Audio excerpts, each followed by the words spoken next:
Welcome to Trader Hub and Yellow Tunnel and TradeSpoon.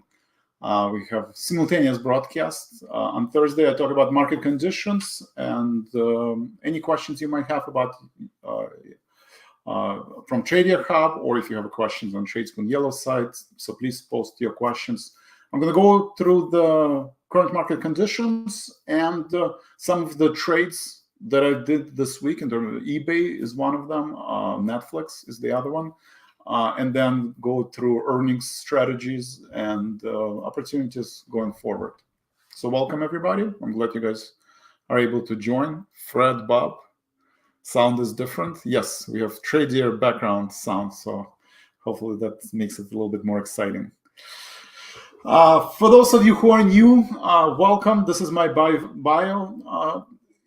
I think Yellow Tunnel is a little bit different from other podcasts. Is that my background is technology. I have a master's degree in computer science. I was a CTO of several publicly traded company. Always been in fintech space, and for the past over 10 years, I've been building models and neural networks. And I have a team of financial engineers that are finding trends in the market and finds which stocks or which sectors can outperform the market. And with the latest advances in AI, we're actually able to, the new AI is actually be able to learn on its own which stocks belongs to which clusters and which clusters can outperform the market, and can backtest, learn on the data, make inferences, and make predictions. So I'm pretty excited about that. And I use these models to actually manage my own money and trading. So that's the difference, that not only do we build signals and build models, but we actually trade them every day. So that's my background. Disclosures are very important, since I'm going to go through specific trade ideas and actually positions that I have live. It's important to look at the disclosures. Trading stock and options involves risk, not suitable for everyone. Oh, Cecile, welcome back. I'm not a financial advisor. I'm not registered with FINRA nor SEC. If you're new to options, I encourage you to visit optionsclearing.com so you can understand the risk associated with trading stock or options. All right, before we jump into trading psychology, right? I mean, from trading psychology point of view, it's very important to have a trading plan, right? I would encourage everybody to keep a journal. In your journal, I would write down all the trades that you make and grade yourself, right? The most important part of the trading plan is risk management. So if you're part of Yellow Tunnel, and TradeSpoon, you would see that I propose to have no more than 4 positions, and not to risk more than 2.5% of your account value per trade, right? If you're doing day trading, less than 1%. If you're doing holding position overnight, then no more than 2.5%. So that's in the journal, where when you document your trades, have a checklist. Do I have more than 4 positions? Yes or no? Am I risking more than $250? Yes or no, right? And there are different rules that we cover in live trading room, bid and ask spread. Maybe you don't want to trade meme stocks, and so on and so forth. So let's look at the current market condition, what to expect, right? Not much has changed since the morning when we had the live trading room. But it is a closing bell, yes. So it's going to do a closing bell. I'm going to just do a little bit more on the market conditions, but we jump into live trading room as well. So looking at the spiders, not much has changed since this morning. We are basically retesting this important support level, 503, right? So if you look at the model,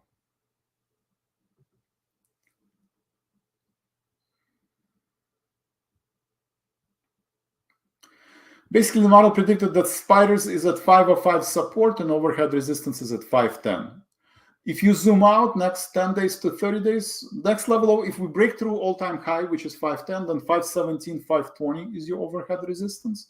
On the downside, 480 is your support, right? So I agree with the model. This is a neural network, right, that runs every day and makes predictions for spiders and for other stocks. So 517 is your overhead resistance. Support is 480. I agree with the model. I think 480 is well positioned. This is actually below 50-day moving average. It's probably aggressive, but that's the breakout, right? This is a breakout from multi-year overhead resistance, right? Going back to 2022.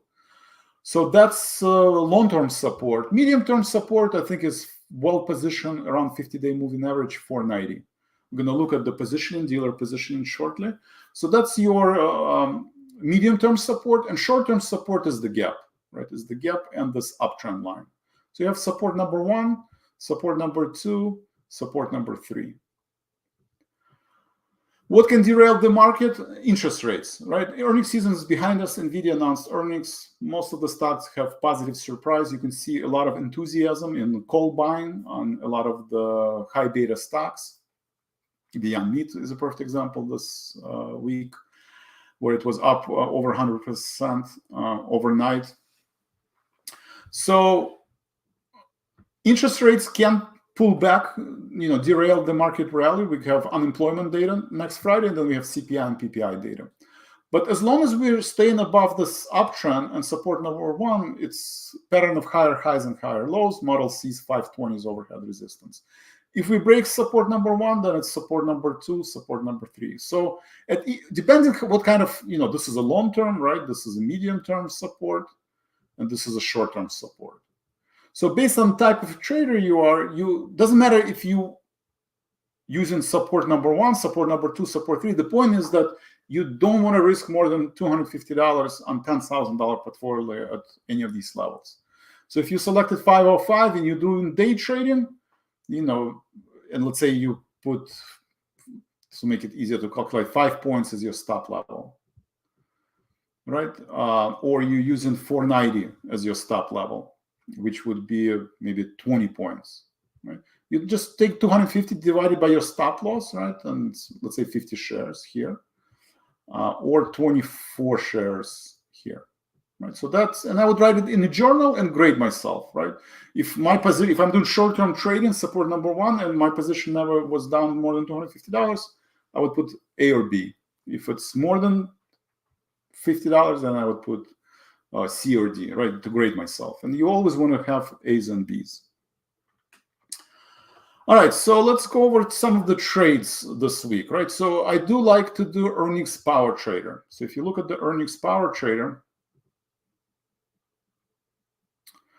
this week, model basically, we're looking at the implied volatility versus historical volatility on eBay. And in this example, I'm selling premium, selling iron condor. Why am I selling iron condor? Because of the positioning. So if you look at the positioning, borrowing this screen from our friends at Trader Hub, using their platform, this screen shows you dealer exposure, right? And the most important thing to realize is that you have different strike prices, right? You can see at 48 level, right? 48 level, you have large interest, right? Large open interest in relative terms. And then you also have at 50, right? So these are out of the money puts and out of the money calls before the earnings announcement, right? The screenshot is February 27. On the downside, you're well protected at 42 level, right? So it's basically distribution of outcomes. On one hand, eBay can drop 5% and reach 42, where people are buying puts, and bears supply and demand will meet. And depending on the earnings, most of the time, even if it's negative surprise, it will hold. The other possibility, you guide higher, you beat on the bottom line and the top line, and you're trading at 48. So usually I like to sell, when you have a put skew in this example, where puts and calls are well positioned, the best thing is, one of the strategies that I utilize is iron condors by selling out of the money premium, right? So in this example, I sold 50 call because it was outside of that 48 strike, right? And I sold 39.5 because it's outside of the 42. Able to collect 13 cents plus 11 cents, 24 cents. So 24 cents, about 0.5%. So I'm looking for 0.5% to 1% premium. And these are short-term trades, right? I'm trading weekly options, iron condors, with the idea that it will not break through this level, right? 39.5 and 50. And one of the reasoning, I see that, before you get to 50, right, there's not a lot of support and demand at 50, but at 50, it should hold because this is where the dealers have to sell, buy calls for everybody who wants to sell calls, and also at 49. So now if you zoom forward and actually see what happened after the earnings, right? We're actually here, positive surprise right after the earnings. It hit 48 level, right? And after that, it kind of gravitates toward this 48 level for the past 2 to 3 sessions. So is this a coincidence, right, that it's at 48 strike, or is the better explanation is that before announcement, this is where you had a large open interest, and even up until now, the stock is still trading at the level where there is a very high open interest. Again, this is a probability of distribution of outcomes. It doesn't have to be this way every time the stock trades, but obviously this is very helpful information to determine with a positive or negative surprise where the bulls and bears will meet and where the support and resistance, right? In trading, most important is sense of direction and support and resistance level. So between the neural networks and the dealer exposure, you can determine ahead of time where the support and resistance levels are, and based on that, you can make, the right determination. Also, in the aggressive power trader, another trade was this is earnings power trade. Aggressive power trader is purely neural networks.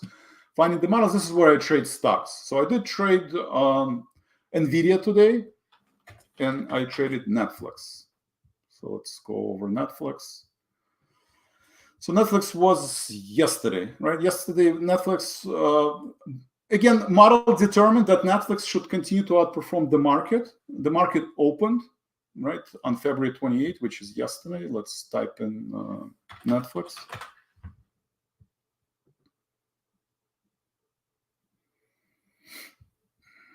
And see what actually happened. And I encourage you to type in any questions you guys have, whether it's a Trader Hub or on the GoToWebinar.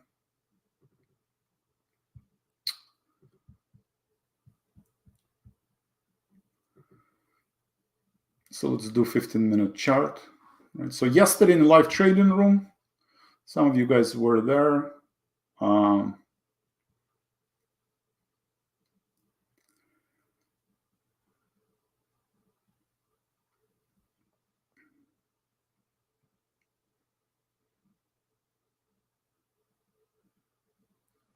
Give me a second while Netflix is loading.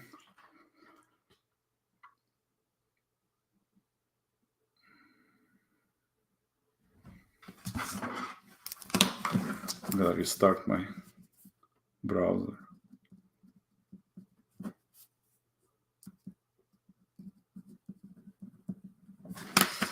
Okay, so February 28th, market opened right away. The model did basically found a support and resistance level at near 590, 592 level. So I did say, first you want to wait 15 minutes to see if market can find a support, right? And then once it starts going back up, this is where you would enter the trade, right? So I think I entered it at 9:42 Chicago time. So yeah, 9:42. 9:42 Chicago time, when it starts going back up, and you can see it, rallied 0.5%. I exit the position. I mean, if you waited till, if you want to keep the position overnight, you would have made maybe 1%. But that's the setup, and these are the type of trades we do in aggressive power trade, right? Short-term trade. If you want to hold this overnight or for a few more days, you can do that, but then you have to manage the trade, right? And support and resistance. If it's a short-term trade, maybe you're looking for 0.5% to 1%. If you're holding a week, maybe you're looking for 1% to 2%. The other trade was Netflix, NVIDIA today. Same kind of idea, a little bit different. The stock actually rallied in the morning, right? But I did decide to close kind of just for a small loss because it did break through the support, right? It rallied. Big open, not big, but there's a gap in the morning because of better than expected PCE data. So I decided to enter the stock, but it did break down and almost close the gap at 783. So when it recovered to 792, I decided, since the session low that usually acts as a support is broken, I'd rather break even, right? Take a small loss and then move on to the next trade, right? Because every day there are signals, and if you're a short-term trader, you don't want to take the risk. Obviously, if you want to hold the position longer because you think NVIDIA is a great stock and will continue to rally, then you can do that as well. So that's an example of earnings, right, where I sell the premium based on positioning, based on the neural networks. This is short-term trading, an example of NVIDIA. So let's go over other examples for earnings, right? So today, in terms of positioning, you have Autodesk, NTAP, Zscaler, Fubo, and Plug. Plug, Fubo, these are few dollar stocks. They can move 50 to 100%, similar to Beyond Meat, right? Very large short interest. A lot of people think that these companies will not survive. So it can go to 0, it can go to to 6, or 100% up, 100% down.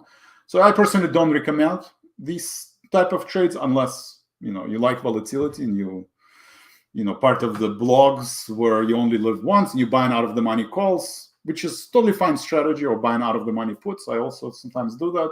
But as long as you realize that probability of success is relatively small, right? But even if you 1 out of 10 trades or 2 out of 10 trades, like Beyond Meat, where you buy out of the money call and stocks go up 100%, you just need 1 successful trade, and it will cover 9 unsuccessful trades. But it's just different type of trading. Zscaler, again, on a $10,000 portfolio, if you're doing 1 contract, that's $24,000, right? And on a $10,000 portfolio, probably the strike price is probably not appropriate to do the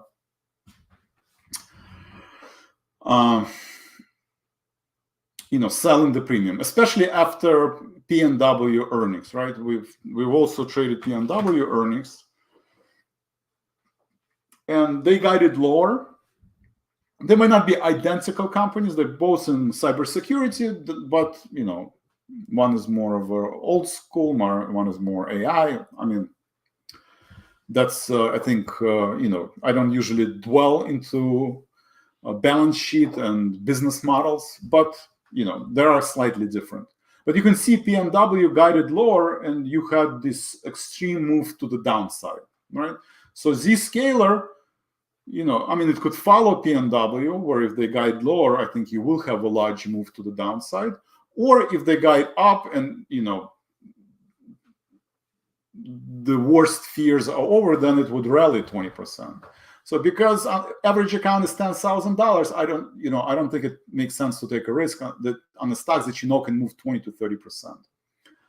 So that Autodesk similar, 258 strike price, stock price. That means if you trade in 1 contract, you multiply it by 100, that's $25,000. Probably also inappropriate, right? Why is it inappropriate? Because if you're off, let's say, 1 or 2%, well, $258 stock, if you, let's say, sell put premium or call premium, and it moves 1 or 2% beyond what you think will happen, well, 2% of 258, that's $500, a little bit more than $500. Well, then you're breaking your rule right away. Even before you get into the trade, you know already you're breaking the rules. So that's why having a checklist is extremely important, so you don't break these rules. NTAP is $89 stock. It doesn't really move 20, 30%. It can move 10 to 15%. So let's look at the positioning on NTAP and see what people think, what historical volatility is versus implied volatility, and how people are positioning into NTAP earnings today.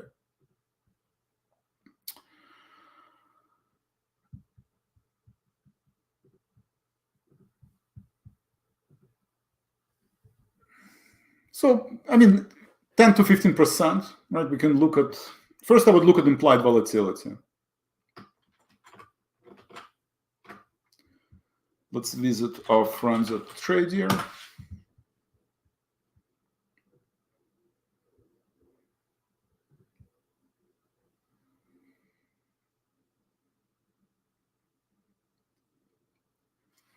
So you want to look at implied volatility, because options is basically a voting machine for what people think is going to happen, right? you want to take advantage of that. So based on these votes on weekly options and probability of distribution of outcomes, you look, I mean, there's different calculations for implied volatility move. I like this because it's easy. I can do it in my head very quickly. So you add the straddle, right? You add the straddle, at the money straddle, and you add out of the money strangle, right? Puts and calls. One you buy in long, one you sell in short. So roughly 340 plus 310 is 650. 650 plus 250 is $9 plus $3, $12. So implied volatility basically says 2 standard deviation, it's going to move $12. 1 standard deviation, it will move half of that. Usually you do, so $6. So roughly 60 to 70% chance that it will move $6, which is what? On $90 stock is about, call it 8%. 2 standard deviation would be $12. Historically, if you look at NTAP, in the past few quarters, it's been volatile, right? Last time,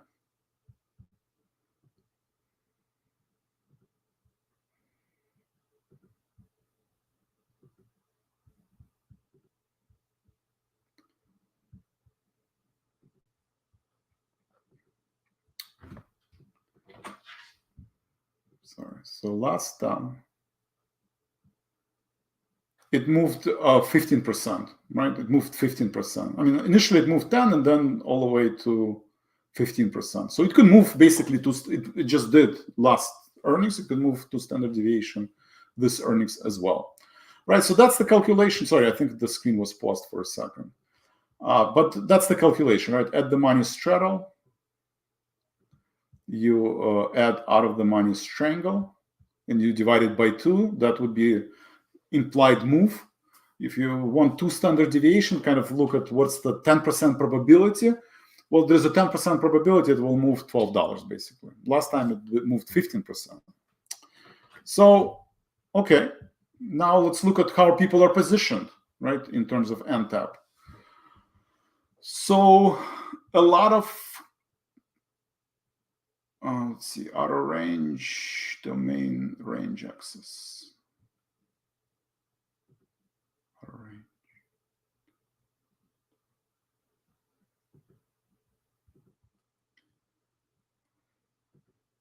Okay.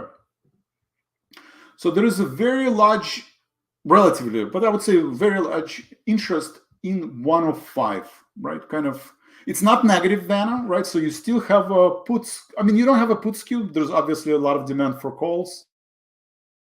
Basic demand for puts. Nobody is buying puts going into earnings on NTAP, right? And I kind of alluded to the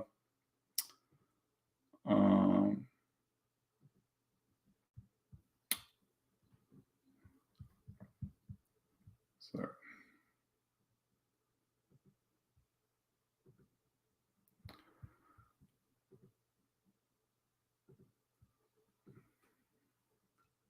Snowflake.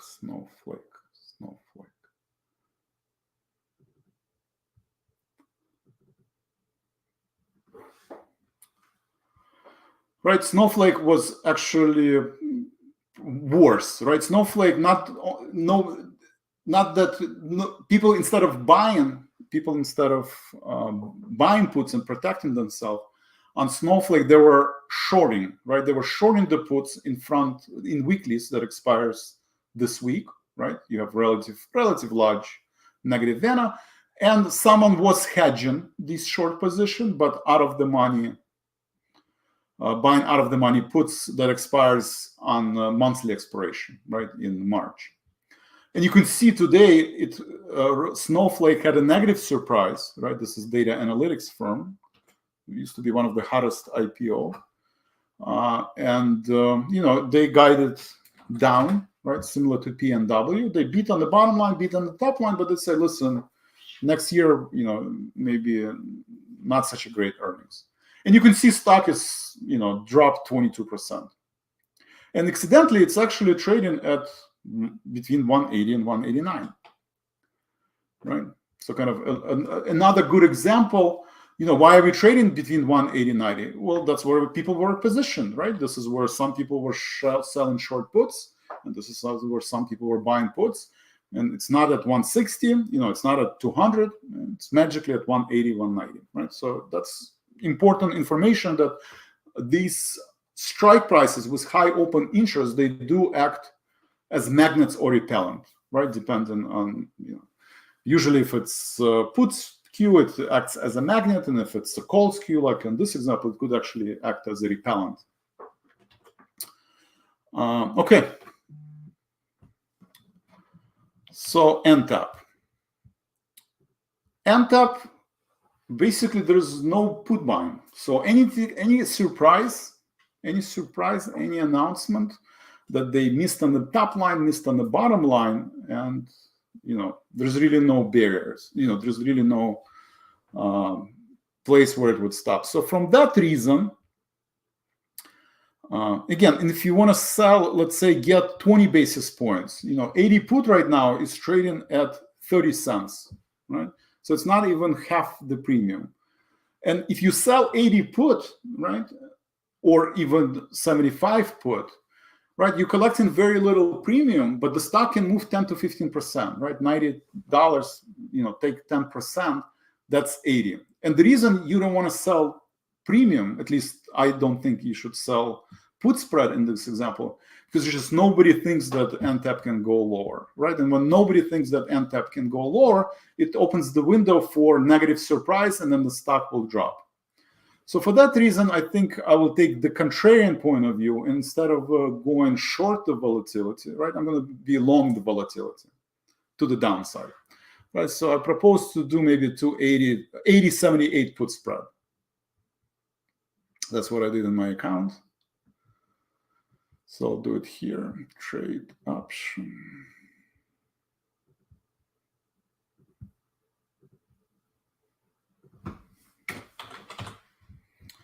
And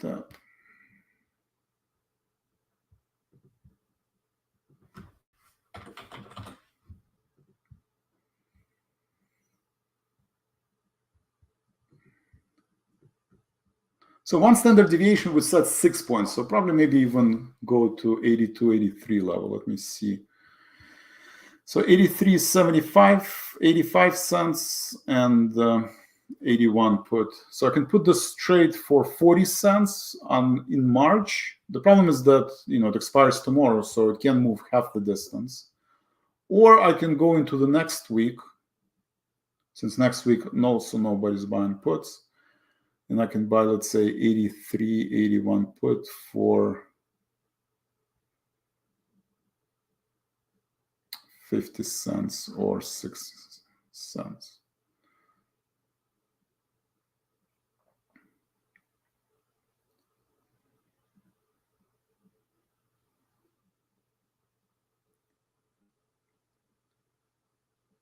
Yeah, let's go to the next week. So instead of this week, I'll do 82, right? That's one standard deviation move. Buy 82 put that expires next week. Give myself a little bit more time to be correct. Basically, if positive surprise, well, then they'll expire worthless, right?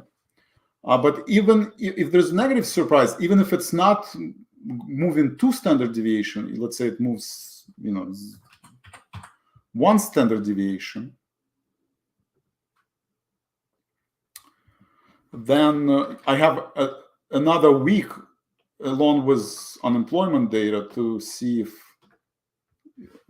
it goes in my direction. So let's see, did I have NTAP here? Oh, I did not put NTAP. Okay. So you'll find it in the TradeSpoon Elite Circle.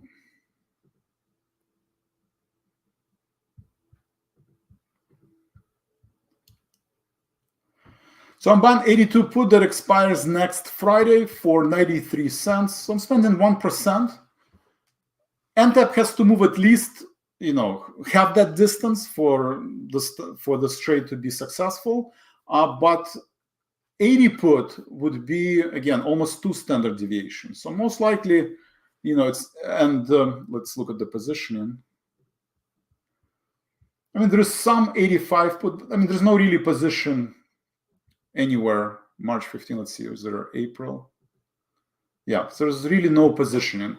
So not to spend 1%, right? If I don't want to spend 1% of the premium, then I can basically sell 80 put. Let's see, maybe even do calendar spread. Let's see, 80 put or 30 cents. Maybe do 80.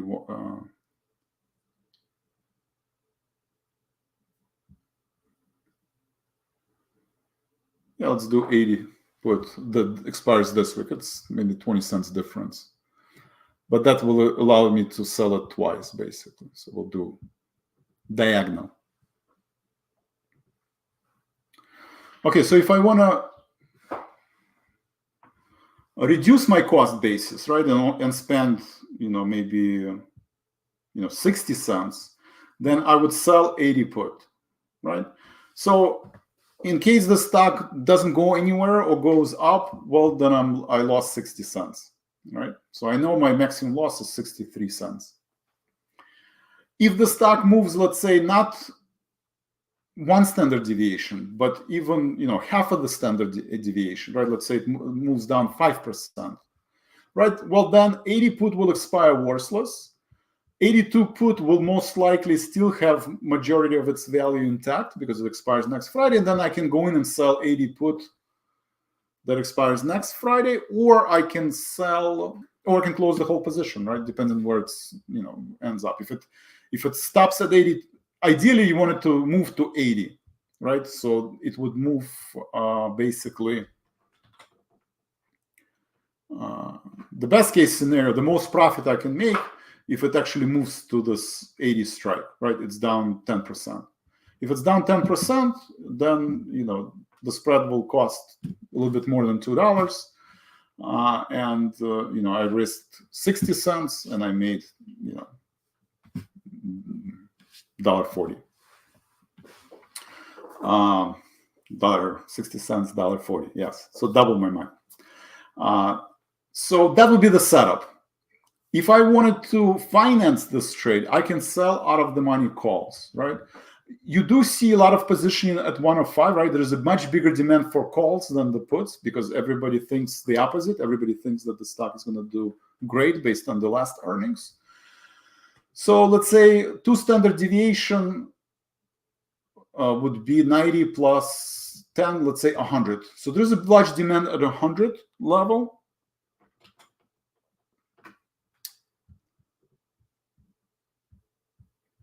So I can sell 45 cents. It's about 0.5%. But again, that's 1 standard deviation. Stock could have a positive surprise, right? AI, you need data centers, you need storage, right? Kind of NVIDIA type of earnings. Then, it can move 15%. Well, 15% of the stock that's trading at $88, right? That's 103, 105, right? 103, 105. So 103, 105, I can only get 25 cents, right? So only 20 basis points. So almost it doesn't make sense. It doesn't make sense to sell the premium. And it's probably not going to get much further than 103, 105 because you have a lot of people selling calls.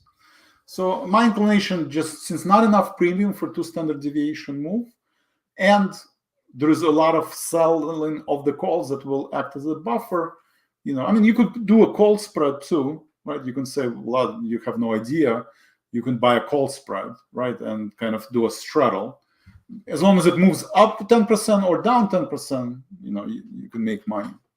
So that would be an alternative, right? If you want to risk more than $60, if you want to risk $120, you basically say, well, it went up 15% last time. Why can't it go up 15% again, especially when majority of the people think that it will get to 105, right? Everybody's positioning to either, there's some level of buying at 89 and then a lot more at 105. So you could buy, let's say 90, right? Stock is trading at 89. Well, not 90, 90 is Sorry, that's too close. So here, 100.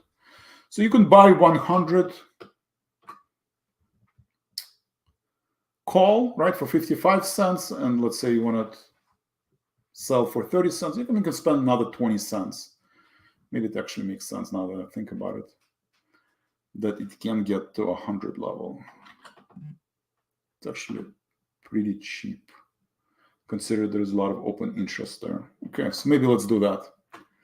Let's spend another $20. So trade option and tap. Here I'll just do vertical. 88, 100, so 50. 50 cents.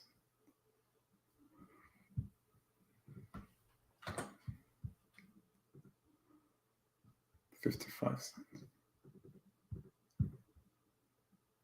So 100 call, I'll buy 55 cents. I don't want to risk 55 cents.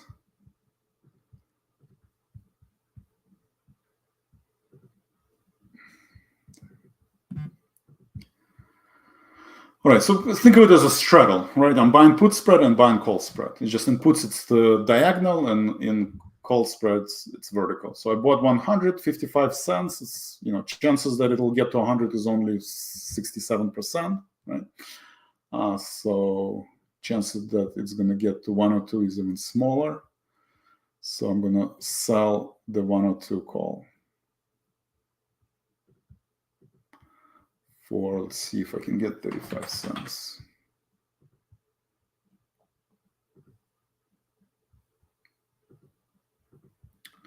Maybe not.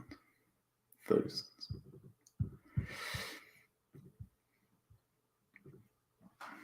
Okay, so that would be the NTAP trade for tomorrow.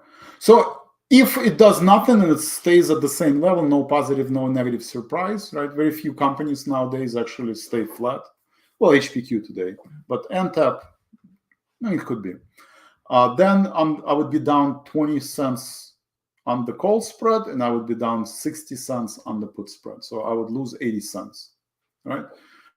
So the stock has to move basically either up or down more than 80 cents, right? So it has to get close to 102. If it gets to 102, then I made $1.20. If it got to 82 strike, then potentially I made close to $2, right? And risking 80, so $1.40. So if it actually gets to the 80 level, then potentially it could be more, right? Because 82 put will not expire will not be $2, it'll be $2 plus some time premium.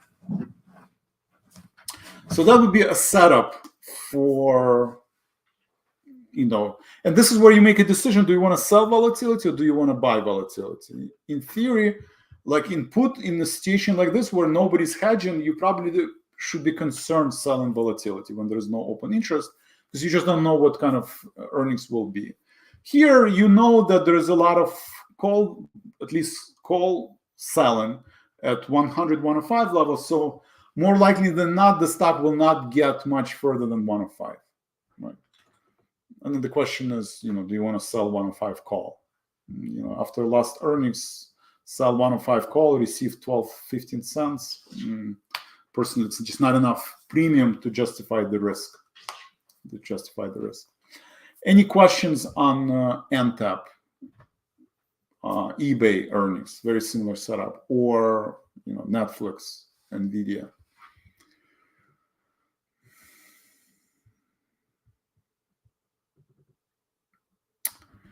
Lalit, is Dell a good earnings candidate? Let me see. Have I traded? I have a spreadsheet of all my trades. I think I traded it last time. I think it was pretty volatile, so I decided not to do it.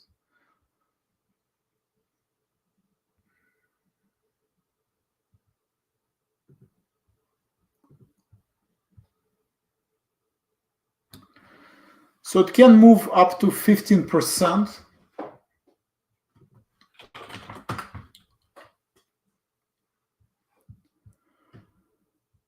I mean, here in September, I think it moved. It kind of ride this wave of AI. So it could move up to 15 to 20%, right? That's the last the 2 earnings ago. Let's look at the volume.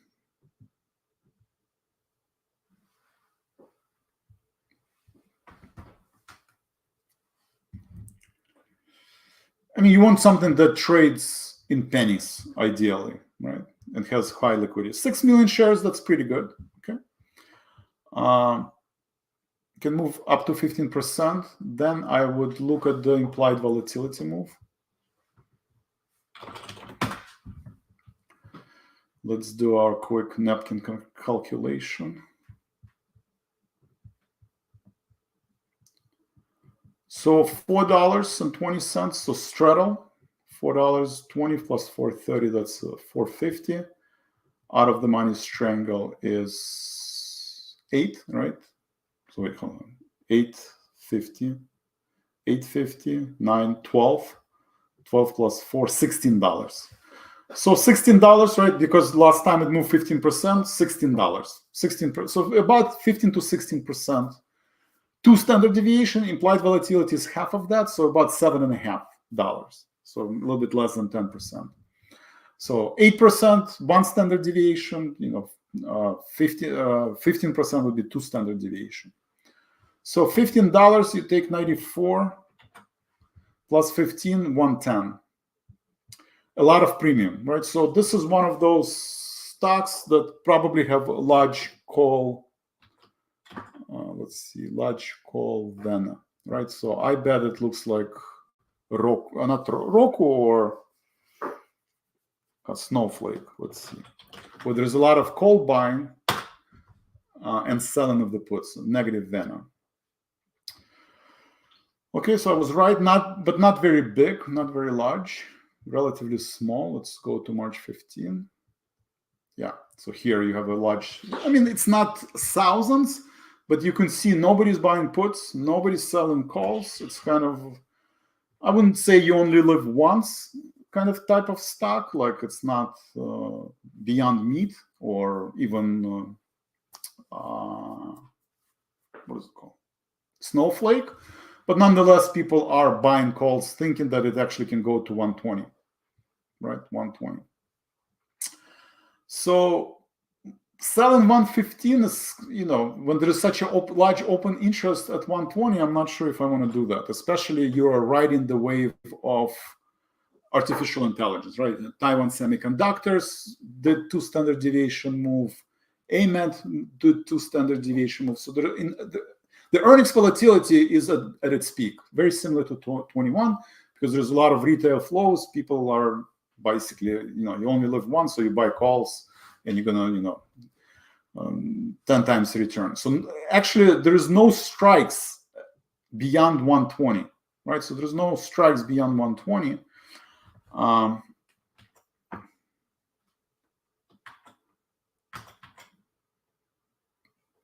So selling 120 doesn't make sense, right?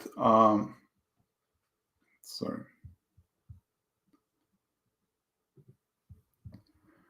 And we said $15 would be 110. 110 is, you're right in front of this large, not right, but relatively large open interest at 120. So, but even 15%, right? That would be, what did I say? 95 plus 110. How much can you get for 110? 110, you can get 50 cents. But again, you're standing right in front of this large volatility. And it's a pretty wide bid and ask spread. So not my favorite setup, right? Because it's not trading in pennies, right? You have 10 cents bid and ask spread, pretty wide. And you also have, that, maybe not everybody, but some people are buying 120 calls with the idea that it will move $25, dollars. So selling 115 call, I probably wouldn't do it. There is no put buying, right? So let's, I like to do, like, when you don't have enough premium to take the risk, then it makes sense to take a contrarian view, right? And it can move $15 to the upside, it can move $15 to the downside. So how much do I have to pay for $80 strike? 30 cents. So that's not a lot, right? It's not a lot. Less than 0.5%. So if you think you can undo all this, this great, enthusiasm in terms of strike price, right? The 80 put, right? Then maybe it makes sense to risk 30 or 35 cents. I think it does. I'll do it in my personal account. Thank you for letting me know. So Dell.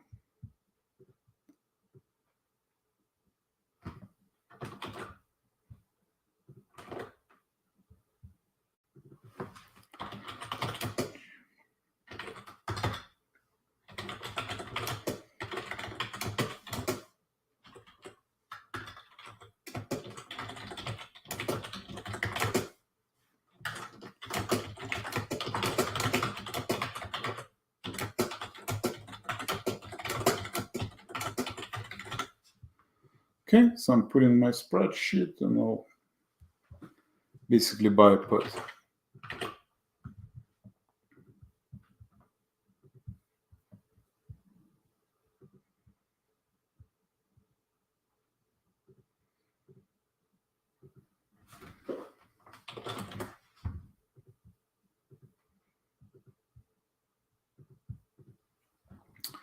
Expires today, or let's see, March 8th. How much is it for March 8th? 10%, 980.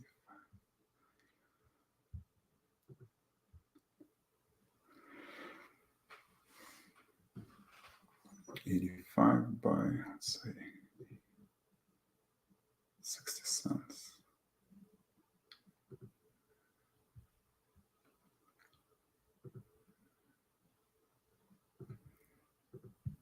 So I'm comparing March 1st to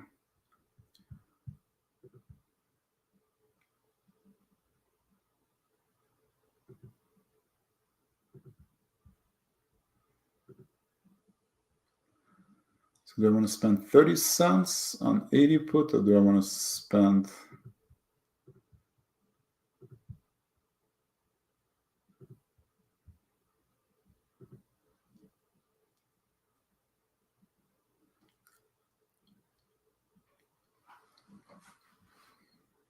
for next week?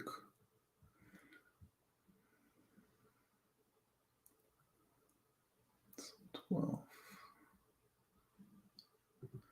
All right, probably 80.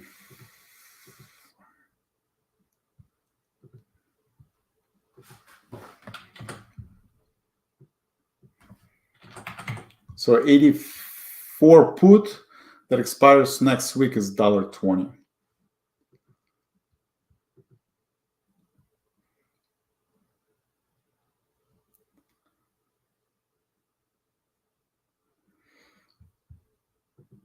Actually, I have to pay $1.25.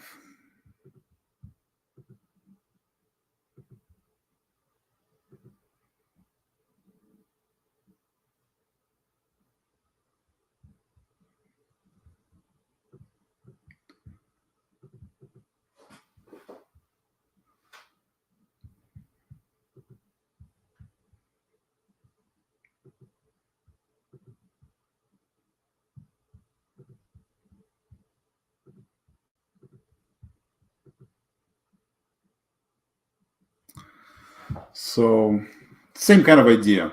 I mean, it might not drop, one standard deviation. So then you would go to the next week. Next week, 85 put, right? It would move basically $9, 10%, right? This 60% of the time, if it moves to the downside, it will get to the strike price. So 84 put is $1.25. $1.25.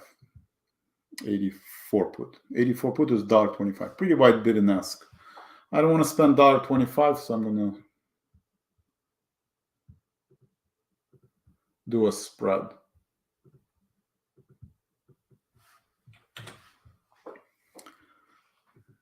84. Let's see, 82.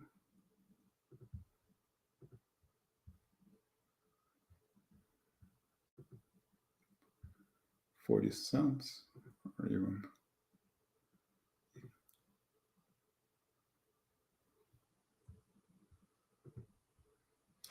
So actually gonna sell this week 83 put for 55 cents. Like 10% would be $9. That would be, so 10% of $9 would be 85. Okay, 85. So 83 is fine. So still did actually, instead of vertical, did diagonal. So I'm buying 84 put for $1.25, and then I'm selling 83 put that expires tomorrow for 55 cents, with the idea that it's not going to get to 83 or not much further than 83, right? That's the 2 standard deviation, $15 move. It would be $11 move, and then then make a decision, close the spread or roll it or whatnot. So I like Dell. I wouldn't sell premium, but I do like these type of setups where everybody thinks that stock, you can't have any negative news. Well, that means that if you do have negative news, right? Dell had issues before. HPQ actually guided lower, right? I mean, that's not identical companies, but it was down almost 10%.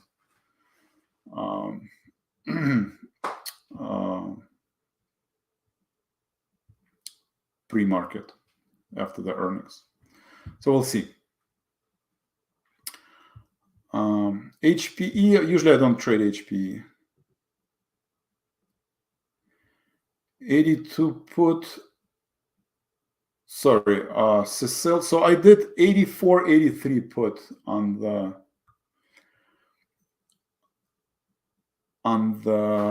Dell, right? So Dell, I did 84 put that expires on March 8th, and I did 83 put that expires tomorrow. So diagonal, right? With the idea that this premium will disappear tomorrow, but the premium for the next Fridays, assuming a down move, will disappear a lot less. Obviously, if the stock goes up, then I lost 70 cents. So I'm risking 70 cents.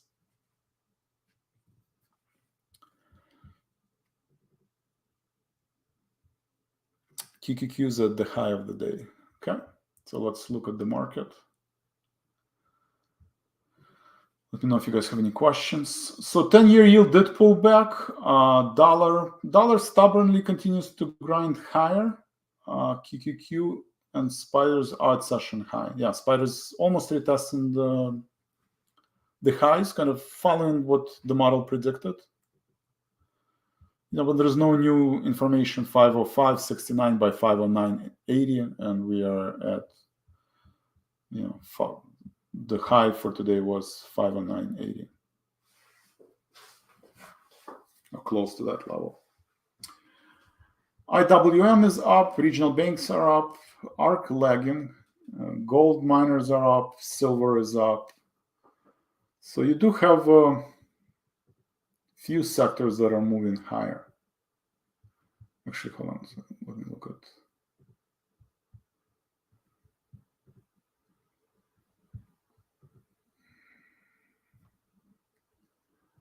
Bitcoin.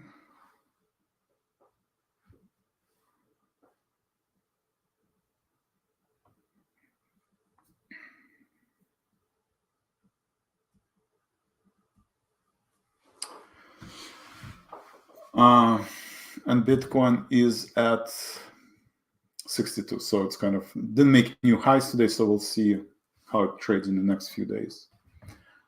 Nvidia is up. I'll exit Nvidia too early. Okay, so should have listened to the model, right? But it's a good trade. Still a good example of how to manage the position. It actually came to the level that I was trading. All right. Any other questions?